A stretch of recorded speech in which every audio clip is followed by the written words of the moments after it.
8:21 de la mañana. Hoy sábado 16, previo a darle la bienvenida a nuestro tercer comentarista, mi querido compañero y vecino Yuri Titán. Quiero tomar un segundo para prefelicitarlo. El compañero Yuri, para los compañeros que no sabían, estará mañana de cumpleaños. Cumplirá sus 26 primaveras. Bueno, invierno, porque estamos en invierno todavía. Sí. 26 años, ¿quién lo diría? Y miren, está tirando para adelante. Señores, Yuri está tirando para adelante. Véanlo ahora. En 10 años Yuri va a estar. Ustedes no se van a dar cuenta. Bueno, no. Así que, por favor, a los escuchas cuando llamen ahorita, denle sus felicitaciones. Y aquellas damas, Yuri ya está tomado. Ya él no está disponible. Adelante, Titán. Bueno, muchísimas gracias, Guaracuya. Muchísimas gracias, amigos. Miren, hoy vamos a hablar sobre un tema que yo creo que se debe aclarar, que es, en principio, las detenciones durante el toque de queda y las multas que se pretendían colocar, que bueno, finalmente vimos que no, que se echó para atrás, ¿no?, el Ministerio Público en ese sentido, pero vamos a hablar aquí sobre el régimen jurídico y legal que todo esto conlleva para que estemos un poco más edificados en ese sentido. Va a ser nuestro primer tema. Miren, desde que se promulgó el decreto 430-20, que fue el decreto con el que el nuevo gobierno pues extendió el estado de emergencia a partir del 3 de septiembre, recuerden que esta nueva administración heredó un estado de emergencia. Desde que se decretó el 430-20, se han detenido más de 80,000 personas durante el toque de queda. Ese número es escandaloso. Más de 80,000 personas han sido detenidas en todo el territorio nacional por incumplir las prohibiciones de tránsito y circulación que han ido variando hasta la fecha, ¿no? Ustedes saben que han habido muchas variaciones, pero vamos a hablar aquí. ¿Por qué eso es ilegal? Tanto las multas como las detenciones. Vamos a hablar primero de las detenciones. La ilegalidad de esas detenciones está amparada en la resolución 62-20. La resolución 62-20 fue la resolución mediante la cual el Congreso Nacional enmarcó, por así decirlo, la legalidad del estado de emergencia. Es decir, es el framing, como se utiliza, la palabra que se utiliza en inglés, ¿no? Es el enmarcado de la legalidad del estado de emergencia. ¿Y qué dice esa resolución? Dice lo siguiente: el presidente puede disponer las restricciones por el tiempo estrictamente necesario a las libertades de tránsito, asociación y reunión. Y a la vez también dispuso esta resolución que ningún otro derecho de los enunciados en el numeral 6 del artículo 266 constitucional y en el artículo 11 de la ley 21-18, que es la de estado de emergencia, será objeto de restricción. ¿Qué quiere decir eso? Que ciertamente se limita el derecho al libre tránsito, asociación y reunión. Sin embargo, la libertad pura y simple de los ciudadanos no está suspendida. Es decir, ese derecho no se suspendió al momento en el que la resolución del Congreso Nacional enmarcó la legalidad del estado de emergencia. Por el contrario, dicha resolución excluyó expresamente la restricción de cualquier otro derecho distinto a las libertades de tránsito, asociación y reunión. Por eso es ilegal que durante el toque de queda estén apresando a ciudadanos y ciudadanas. Además, vamos a hablar aquí sobre por qué estas sanciones siguen siendo ilegales. Y es que, oigan bien, el artículo 32 de la ley 21-18 dispone que el incumplimiento o resistencia a las órdenes de las autoridades competentes en los estados de emergencia o de excepción será sancionado de acuerdo con las disposiciones de las leyes vigentes. Es decir, que nos remite a la ley ordinaria. Quiere decir que solamente podrá haber una sanción si las leyes vigentes así lo dicen. Podrá haber una sanción, durante el toque de queda, si las leyes que ya teníamos, el Código Procesal Penal, el Código Penal, estipulaban esa sanción. Hay una máxima en derecho que dice que no hay sanción sin ley previa.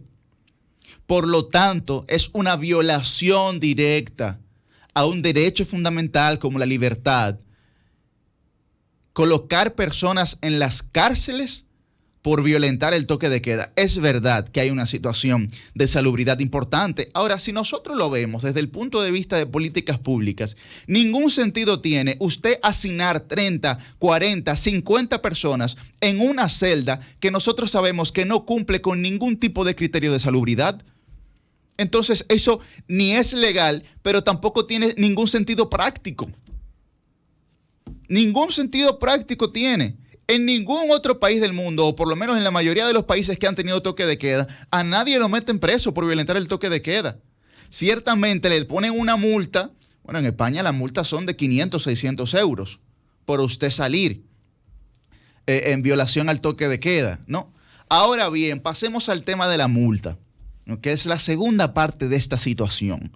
El Ministerio Público sacó una serie de multas que iban desde los 1,000 pesos hasta los 100,000 pesos. 1,000 pesos para un transeúnte que estuviera en la calle caminando, hasta 5,000 pesos si usted estaba en su vehículo, etcétera. Hasta 100,000 pesos si encontraban, me parece, galleras ilegales y restaurantes operando de forma ilegal, ¿no?, de forma ilícita. Pero es que el órgano persecutor no puede ser juez y parte, señores. El órgano persecutor no me puede perseguir a mí y decirme a mí también cuál va a ser la sanción que yo voy a tener por eso. ¿Y en qué se ampararon? ¿En qué se ampararon para supuestamente decir que sí se tenía calidad para colocar esas multas? Bueno, se ampararon en la Ley General de Salud y en su artículo 153, que ciertamente dice que se consideran violaciones a esa ley y serán sancionadas con multas que oscilarán entre 1 y 10 veces el salario mínimo nacional. Los siguientes hechos. El primer hecho, incumplir con las medidas dispuestas por el Ministerio de Salud para prevenir y controlar las enfermedades transmisibles, al igual que las prescripciones de carácter sanitario. Bueno, la principal enfermedad transmisible que nosotros tenemos ahora es el coronavirus, ciertamente. Sin embargo, ¿qué dice el artículo 163 de esa ley? Oigan, 10 artículos después, hablamos del 153, que ciertamente da la autoridad, la facultad legal para colocar multas. Pero ¿qué dice el artículo, 162, 9 artículos después? Las infracciones que se deriven de las violaciones a la presente ley serán de la competencia de los tribunales ordinarios, siguiendo el procedimiento establecido en el derecho común propio de cada infracción y de acuerdo a su naturaleza. ¿Qué quiere decir esto? Bueno, está bien, usted me para a mí durante el toque de queda, pero eso significa que usted me va a poner una multa en caso de que se coloque una ley que establezca una sanción para el toque de queda, ciertamente, pero me tiene que conocer un juez, porque se tiene que respetar el debido proceso. Oigan bien, el estado de emergencia en ningún momento suspende el principio de legalidad. Suspende muchos derechos fundamentales, pero no suspende el principio de legalidad ni de irretroactividad de la ley. Lo dice la Constitución de la República. Lo dice la Constitución. Entonces, eso es como, por ejemplo, cuando usted le ponen una multa por una infracción de tránsito. Usted tiene derecho a ir donde un juez de tránsito y defenderse y decir que los hechos que se le imputan no fueron como dicen que fueron. Entonces, yo de verdad creo que es importante ya, casi un año después, ya tomar las medidas necesarias para que esto se pueda organizar. Yo creo que es relativamente fácil, pero debemos respetar el principio de legalidad, debemos respetar la Constitución y las leyes, debemos respetar el debido proceso y los derechos de la ciudadanía, que cada día más vemos cómo lo están conculcando, y no puede ser así. No puede ser así. Yo creo que más que claro está, y hemos definido en términos jurídicos, la ilegalidad de las multas y de las detenciones a la gente durante el toque de queda. En un segundo comentario, quiero hablar del PLD y de la situación del PLD. El PLD ahora mismo está frente a una expectativa gigantesca de parte de la ciudadanía, de parte de la sociedad. Y todos los actores sociales están observando el proceso del PLD. El PLD no se puede dar el lujo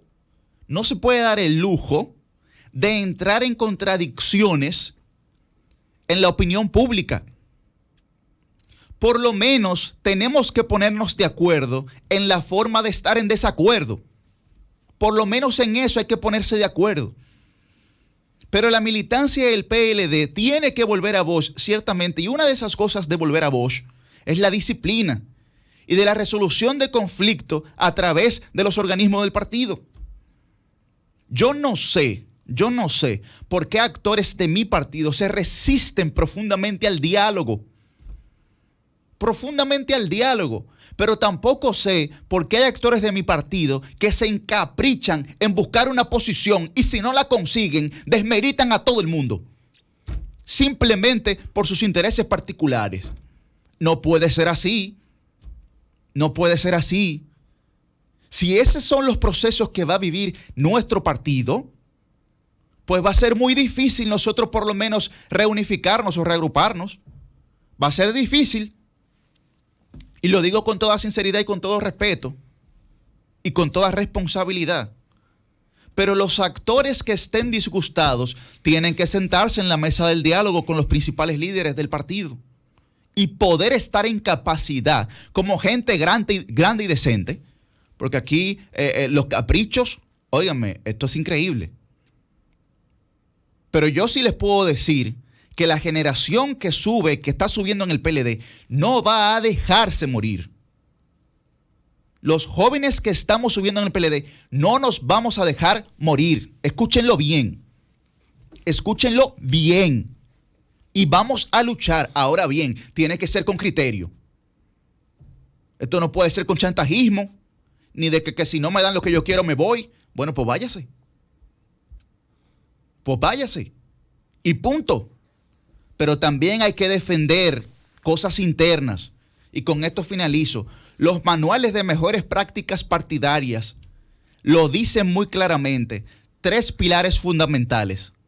Necesita un partido para poder avanzar. Transparencia, que es una causa social y el PLD tiene que asumir la transparencia como su principal motor. Acercamiento a nuevos sectores de la sociedad para que el PLD no se vea rezagado ni se vea como una secta. Y tercero, democracia interna. Tenemos que garantizar ciertamente que los actores internos del PLD por lo menos puedan en un mínimo escenario tener la oportunidad de participar, de dialogar y de elegir sus autoridades internas para posteriormente salir a la sociedad y mostrar un partido que esté al unísono con la necesidad del siglo XXI. Eso de los sábados.